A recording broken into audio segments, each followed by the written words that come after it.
The project is at a quite advanced stage.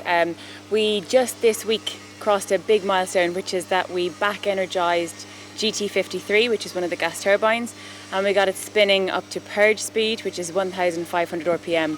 All the checks were done and everything passed okay. So all rotation was without vibrations, excessive vibrations, etc. So that was a big milestone for us.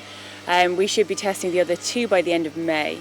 And that's part of our ongoing commissioning test work before we give the all clear on the gas turbines. On the other side of the site then we've got the cryogenic pipework is largely installed.